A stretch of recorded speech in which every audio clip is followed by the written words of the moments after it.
అన్న పిచ్చి కాకి సినిమాలో పిచ్చి కుక్కను కొట్టినట్టు కొట్టేసిందన్న. దెబ్బకి అన్ని నోట్లోకి వచ్చేసాయన్న. హర్రర్ మూవీ చూసేటప్పుడు సీట్ లో కూర్చుంటే ఇది పడిపోవాలంటేనే మూవీ ఆన్ స్క్రీన్స్ మీద అదిరిపోయినట్టు. సో ఇంతకీ మూవీ పడిపోయిందా లేదా అనేది చూసేద్దాం. Hello guys, welcome to our channel SSK crazy reviews. భయ ఈ రోజు వీడియోలో అయితే మనం అయితే డెమోంటిక్ కాలనీ 1 అయితే మనకి రిలీజ్ అయింది అండ్ దానికి సీక్వెల్ పార్ట్ అయినటువంటి డెమోంటిక్ కాలనీ 2 మూవీ అయితే ఇప్పుడైతే ఇండియన్ స్క్రీన్స్ మీద అయితే ఈ రోజు నుంచి స్ట్రీమింగ్ అయిపోయింది. అండ్ నిన్న నైట్ అయితే మనకి ప్రీమియర్స్ అయితే వేయడం జరిగింది. సో ఆ ప్రీమియర్స్ రివ్యూ చూసిన తర్వాత నేనైతే ఎప్పుడైతే ప్రజెంట్ ప్రీమియర్స్ రివ్యూస్ కాదు ప్రీమియర్ షో చూసిన తర్వాత నేనైతే ఈ రివ్యూని అయితే చెప్పడం జరుగుతుంది. సో కొత్త చూస్తున్నా కానీ రివ్యూ వినే ముందు కొత్త చూస్తాను మన ఛానల్ సబ్స్క్రైబ్ చేసుకోకపోతే ఒక సబ్స్క్రైబ్ అని చేసేసుకోండి. అండ్ ఫర్దర్ అప్డేట్స్ అన్ని మిస్ అవ్వకుండా అంటే పక్కన బెల్ ఐకాన్ కూడా ఆల్ మీద ట్యాప్ చేసుకోండి. నేను చేసే ప్రతి అప్డేట్ అనేది మీకు నోటిఫికేషన్ ద్వారా రావడం జరుగుతుంది. So let's begin the chapter number 1. So Gaya chapter number 1, fear of the audience. ఇంకా కంప్లీట్లీ ఆడియన్స్ కి అందరికి మెయిన్లీ చూపించాల్సిన భయం. అంటే హర్రర్ మూవీస్ లో మెయిన్లీ కాన్సెప్ట్ అంతా వీళ్ళదే కదా. సో భయాన్ని ఇంట్రడక్షన్ చేయడానికి తీసుకొచ్చే ఎలిమెంట్స్ ఏవైతే ఉన్నాయో ఆ ఎలిమెంట్స్ అనేవి మనకి ఎక్కడ చూసినట్టు ఉండకూడదు, అది వస్తుందని మనకి తెలియకూడదు. అసలు అదే భయాన్ని తీసుకొచ్చే ఎలిమెంట్స్ లో one of the toppest element. So ఒక ఎలిమెంట్ ని అంటే సంథింగ్ ఎలిమెంట్ అంటే ఇక్కడ ఒక సీన్ అనుకోండి, ఒక సీన్ ని తీసుకొచ్చే ముందు ఏంటంటే కంప్లీట్లీ మనకి ఆ సీన్ గురించి ఎక్స్ప్లెనేషన్ అనేది ఆ సీన్ ముందు సీన్స్ అనేవి ఇవ్వకూడదు. అండ్ అలాగే ఆ సీన్ లో జరగబోయే కాన్సెప్ట్ ఏదైతే ఉందో ఫోకస్ అంతా ఒక పర్సన్ మీద అయితేనే మంది ఉంటేనే మన ఫోకస్ అంతా. సో ఆ యొక్క ఫియర్ ఏదైతే ఉందో అది మనం ఫీల్ అవ్వగలం. సో ఇంతకీ ఈ డెమోంటిక్ కాలనీ 2 అనేది ఆ ఫియర్నెస్ అనేది ఇచ్చిందా అంటే 100కి 100% కదా, 100కి 90% అయితే ఇచ్చింది. సో కంప్లీట్లీ ఈ ఫియర్నెస్ ఏదైతే ఉందో సీన్స్ అనేవి ఏదైతే పర్సన్ మీద ఫోకస్ చేసే ఉందో మన ఆడియన్స్ అయితే సో కంప్లీట్లీ ఒక పర్సన్ ని హైలైట్ చేసి ప్రతి సీన్ లో ఏ పర్సన్ అయితే హైలైట్ చేయాలనుకుంటారో ఆ పర్సన్ ని హైలైట్ చేస్తూనే ఆ యొక్క కెమెరా యాంగిల్స్ కానివ్వండి, వాళ్ళకి వచ్చే డైలాగ్స్ కానివ్వండి, అక్కడ ఉండే సరౌండింగ్స్ లో ఉండే ఎలిమెంట్స్ కానివ్వండి, ఆ పర్ఫార్మెన్స్ కానివ్వండి ఏకదమ్ గానే ఉంటాయి. సో కంప్లీట్లీ మనం ఫోకస్ చేసి కొన్ని సీన్స్ అనేది మనకు ఆల్రెడీ తెలిసిపోతుంది ఈ ఎలిమెంట్ ఇక్కడ జునైల్ అనేది ఒకటి వస్తుంది అని చెప్పి. సో అలాంటి వాటి దగ్గర అయితే మనం అయితే ఏం చేయలేం, మనకి ఆల్రెడీ ఎక్స్పీరియన్స్ ఎక్కువ అయిపోయిందనో లేదంటే హర్రర్ మూవీస్ మీద ఇంట్రెస్ట్ పోయిందని అనుకోవాలి కానీ తప్ప. సో ఈ మూవీలో అయితే ఎక్స్పీరియన్స్ చేసేదానికి ఎలిమెంట్స్ అనేవి చాలా అంటే చాలా ఉన్నాయి. సో ఫియర్ ఇచ్చేదానికి అయితే మూవీ అనేది ఎప్పుడు ముందైతే ఉంటుంది. అండ్ అలాగే ఈ మూవీని చూడాల్సిందల్లా ఓన్లీ థియేటర్స్ అండ్ అలాగే లేదా మొబైల్ అయితే ఓన్లీ హెడ్ ఫోన్స్ లేదా ఇంట్లో అయితే హోమ్ థియేటరే. ఎందుకంటే నార్మల్ ఆడియోకి ఈ మూవీ అనేది చాలా సింక్ అయ్యేటట్టు అయితే లేదు.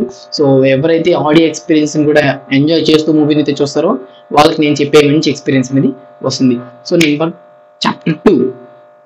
సో స్టోరీ లైన్ 1కి అయితే మనకి చాలా అంటే చాలా బాగా సింగ్ చేశారు భయ. కంప్లీట్లీ 1 మూవీకి నేను ఎలా కనెక్ట్ చేస్తారు అనుకున్నాను అంటే మన మెయిన్ క్యారెక్టర్స్ అన్ని అక్కడ చచ్చిపోయాయి కదా. సో కంప్లీట్లీ తను మళ్ళీ ఎలా పుట్టడం ఏంది, సో మళ్ళీ మనకి 2లో కనిపించడం ఏంది అనుకున్నాను. సో చాలా సిల్లీగా ఏమైనా లాగుతారేమో మన అనుకున్నాను. బట్ చాలా బ్రిలియంట్ గా అయితే ఐడియాలజీ ప్రకారం కానివ్వండి ఆ యొక్క సీన్స్ ని కంప్లీట్ చేయడానికి వాడిన లింకర్స్ కూడా సూపర్గా ఉన్నాయి. అంటే ఒకే టైం లైన్ లో జరిగే 3 ఎలిమెంట్స్ ని లింక్ చేస్తూ time line to time line change చేయడానికి వాళ్ళు వాడిన ఏదైతే స్క్రీన్ ప్లే ఉందో ఎక్సలెంట్. అది నేను ఇప్పటిదాకా ఎక్కడ అలాంటి స్క్రీన్ ప్లే అనేది చూడలేదు. ఫ్యూచర్ లో కూడా వస్తుందో రాదో మళ్ళీ వీళ్ళే తీయాలేమో. సో అక్కడైతే మాత్రం స్టోరీ లైన్ ఏదైతే ఒక పాయింట్ ఎక్కేసింది అనుకోవాలి. ఇంకా కంప్లీట్లీ ఎండింగ్ ఎలా ఉంది భయ. ఇంకా ఫస్ట్లీ స్టోరీ ఏంటంటే మన స్పాయిలర్స్ అనేది మన వీడియోస్ లో ఇప్పటిదాకా చెప్పుకోలేదు, ఎప్పుడు చెప్పుకోం కాబట్టి. సో కంప్లీట్లీ మూవీ స్టోరీ అనేది సూపర్గా ఉంది. అండ్ డెవలప్ చేసే పద్ధతి కానివ్వండి, వాడిన లింకర్స్ కానివ్వండి, సీన్ టు సీన్ చేంజ్ అయ్యే పద్ధతి కానివ్వండి, ఎక్కడ ల్యాగ్ అనేది ఎక్కడా లేదు. సో ల్యాగ్ అనేది ఓన్లీ మూవీ మొత్తంలో నాకు ఒక్క ప్లేస్ లో ల్యాగ్ అనిపించింది. అది కంప్లీట్లీ 1లో ఏదైతే సీన్ ఉందో సేమ్ సీన్ అనేది చాలా బాగా హిట్ అయిన సీన్. అది సేమ్ సీన్ ని రీక్రియేట్ చేద్దామని చెప్పి అయితే మన వాళ్ళు ట్రై చేశారు. సో రీక్రియేట్ చేసేటప్పుడు కూడా మనకి ఎక్కడ ల్యాగ్ అయిపోద్దాం అని చెప్పి డైరెక్టర్ కూడా ఒక ఆలోచన వచ్చింది. దానిలో ఒక చిన్న ఎమోషన్ ని అటాచ్ చేసి మూవీని అయితే ఆ సీన్ అనేది రీక్రియేట్ చేయడం జరిగింది. సో ఆ సీన్ అనేది ఎప్పుడైతే మన స్క్రీన్స్ మీద పడుతుందో అప్పుడు ఆడియన్స్ అనేది ఆ 1లో మనకు కనిపించిన సీన్ గుర్తొచ్చి సో అక్కడ కొంచెం ల్యాగ్ అవుతుందేమో అనిపిస్తుంది.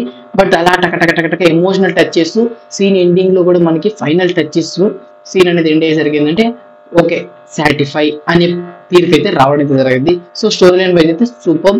అండ్ ఫస్ట్లీ మనం చాప్టర్ 1 చెప్పుకున్నట్లయితే చాప్టర్ 1లో మనకి ఏదైతే ఫియర్ ఉందో ఆ ఫియర్ కూడా ఈ యొక్క సీన్స్ లో చాలా బాగా ఇంప్లిమెంట్ చేశారు. అండ్ ఈ సీన్ ఎండింగ్ లో ఎమోషనల్ టచ్ చాలా బాగా ఇచ్చారు. So begin chapter 3 and finally end.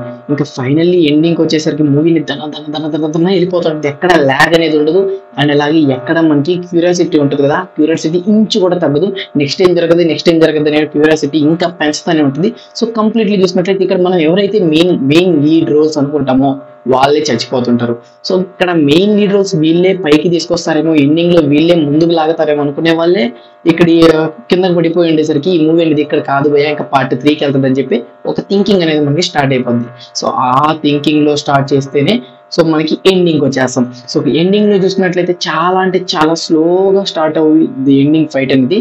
So అలా ఎండింగ్ ఫైట్ అనేది ఏదో టక్ ఆఫ్ అయిపోయినట్టు అక్కడికి ఆగిపోద్ది భయ్యా. ఇంకా కంప్లీట్లీ ఏం జరిగింది అనేది చూసేసరికి అప్పుడు స్టార్ట్ అవుద్ది మూవీ. ఫస్ట్ నుంచి మూవీ ఎండ్ వరకు మనం చూపించినట్టు క్యారెక్టర్స్, ట్విస్ట్లు, అసలు బ్యాక్గ్రౌండ్ స్టోరీ ఏం జరుగుతుంది అని చూసుకున్నట్లయితే ఒక పర్సన్ మెయిన్లీ ఇన్వాల్వ్ అయి ఉంటాడు, ప్రతి క్యారెక్టర్ కి ఇన్వాల్వ్ అయి ఉంటాడు. సో ఆ పర్సన్ ఎవరు, ఇంతకీ ఆ పర్సన్ ఫేస్ రివీల్ చేశారా లేదంటే రివీల్ చేయలేదు. ఆ యొక్క మూవీ ఆ పర్సన్ ఎవరు, ఇంతకీ ఇదంతా ఎందుకు జరుగుతుంది, అసలు మనకి డెమోంటీ అని ఎవరైతే హయ్యిండ్ అనుకుంటున్నామో అతను ఇంకొకరికి బానిసంట. సో అతను ఎవరు, అసలు ఇదంతా ఏంటి, ఒక ఫ్యామిలీకి ఆ డెమోంటీ పనిచేసే రాజుకి మధ్య సంబంధం ఏంటి, ఇట్లా మల్టిపుల్ ట్విస్ట్లు ఉన్న క్వశ్చన్స్ అనేటివి ఒక క్వశ్చన్ మార్క్ పెడుతూ పార్ట్ 3 అని చెప్పి మూవీ టైటిల్ అయితే వేయడం జరిగింది. సో పార్ట్ 3కి మంచి క్యూరియాసిటీనే క్రియేట్ చేశారు మూవీ టీమ్ అనేది. సో 1 నుంచి చూసుకున్నట్లయితే ల్యాగ్ లేదు, ఫియర్నెస్ అయితే బాగా క్రియేట్ చేశారు, స్టోరీ లైన్ చాలా బాగా డెవలప్ చేశారు. ఇంకా కంప్లీట్లీ ఎక్కడ కొంచెం మైనస్ అంటే బ్యాక్గ్రౌండ్ స్కోర్ ఏదైతే ఉందో ఎండింగ్ లో బ్యాక్గ్రౌండ్ స్కోర్ ధన వెళ్ళిపోతాం తప్ప సో ఒక సింక్ లో అయితే మనకైతే లేదు. అండ్ అలాగే మనకి హర్రర్ ఎలిమెంట్స్ చాలా తీసుకొచ్చారు. బట్ హర్రర్ ఎలిమెంట్స్ అనేది మనకి ఆల్రెడీ ఎక్స్పీరియన్స్ చేసేసి ఉంటాం కాబట్టి మల్టిపుల్ ఆఫ్ మూవీస్ లో. సో ఇక్కడ ఎక్స్పీరియన్స్ అనేది కొంచెం తగ్గినట్టు అనిపిస్తుంది కొంతమంది ఆడియన్స్ కి. ఎవరైతే మొబైల్స్ లో టీవీస్ లో వాచ్ చేస్తారో వాళ్ళకి ఆన్ స్క్రీన్స్ మీద కానివ్వండి, మనకి ఆ అట్మాస్ఫియర్ ని ఫీల్ అవుతూ ఎంజాయ్ చేసే వాళ్ళకి మాత్రం మూవీ అనేది ఫస్ట్లీ మంచి రికమెండ్ చేస్తాను నేనైతే కంప్లీట్లీ. సో ఈ రివ్యూ మొత్తం విన్న తర్వాత మీరేమనుకుంటున్నారు, ఈ 3 చాప్టర్స్ ఏంది భయ్యా, సో ఈ చాప్టర్స్ వైజ్ ఎందుకు డివైడ్ చేశారు అంటే ఈ చాప్టర్స్ కూడా మనకి మూవీ చూసిన వాళ్ళకి క్లారిటీగా అయితే అర్థమవుతుంది. సో ఇట్లా మోర్ ఇంట్రెస్టింగ్ అప్డేట్స్ కోసం మన SSK క్రేజీ సబ్స్క్రైబ్ చేసుకోవడం మాత్రం మర్చిపోకండి. So this the video guys, take care again, by by. Hi, నా పెర్ఫార్మెన్స్ మీకు నచ్చినట్టయితే స్మాల్ బాస్ అని స్పేస్ ఇచ్చి పద్మశ్రీ PADMASRI అని టైప్ చేసి 5555కి SMS చేయండి. Please vote for me. Thank you.